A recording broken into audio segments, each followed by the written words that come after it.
Subscribe to my channel and hit the bell icon so you never miss any video from my channel.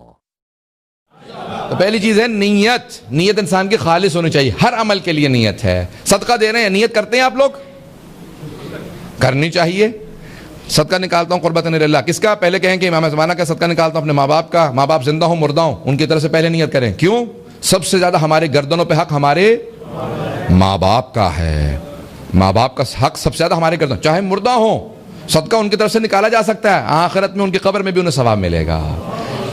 پیغمبر اسلام سے ایک ان کے صحابی نے کہا, یا رسول خدا 20 سال سے اپنی ماں کی خدمت کر رہا ہوں, چل نہیں سکتی, اس کی ٹانگیں ختم ہو گئی ہیں, دانت سارے ٹوٹ چکے ہیں, میں چبا کے منہ میں کھانا ڈالتا ہوں, لباس میں پہناتا ہوں, اپاہج ہے, بہت بوڑھی ہے ماں, میں نے سارے حق ادا کر دیے اپنی ماں کے؟ پیغمبر اسلام نے کہا نہیں. تو کہا کتنے حق ادا ہوئے, کوئی پتہ تو چلے, کتنا اور خدمت کروں گا تو میرا حساب کتاب ماں سے برابر ہو جائے گا. پیغمبر نے فرمایا, وہ جو اس نے 9 مہینے پیٹ میں رکھا نا, تو نے 20 سال میں بھی وہ بھی حق ادا نہیں کیا.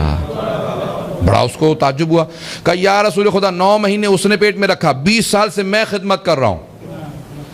پیغمبر نے کہا وہ چھوڑ دے, وہ جو ایک رات تیرے آرام کی خاطر وہ تیرے پیشاب کی وجہ سے پوری رات جاگتی رہی, وہ تری میں پڑی رہی, تجھے سکون سے سلاتی رہی, تجھے خوش کرتی رہی, اس ایک رات کا بھی تو نے 20 سال میں بدلہ نہیں دیا.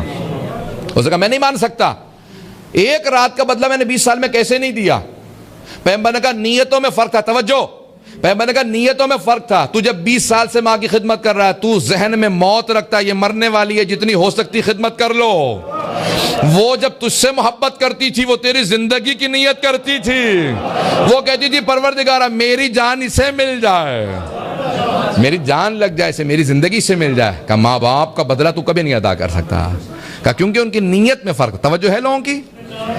پتہ نہیں مجھے کہ لوگ سننا چاہ رہے ہیں نہیں سننا چاہ رہے ہیں.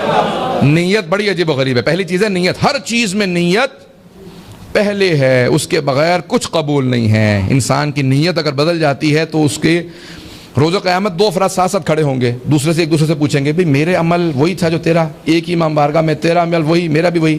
درس میں سارے بیٹھے ہیں نا, وہ کہا میں بھی اس وقت آیا تھا جب تو آیا, میں نے وہیں جوتے اتارے جہاں تو نے اتارے تھے, اتنی دیر میں بھی درس میں بیٹھا جتنی دیر تو بیٹھا, تیرا اتنا ثواب میرا اتنا کم.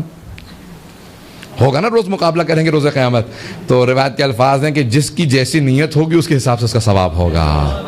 کوئی بسم اللہ پڑھ کے چلا, کوئی وضو کر کے چلا, کوئی نیت خالص کر کے چلا, کسی کو پرواہ کسی چیز کی نہیں تھی. عزیزان کرام, جیسی جیسی نیت ہوگی ویسا ویسا ثواب ہوگا.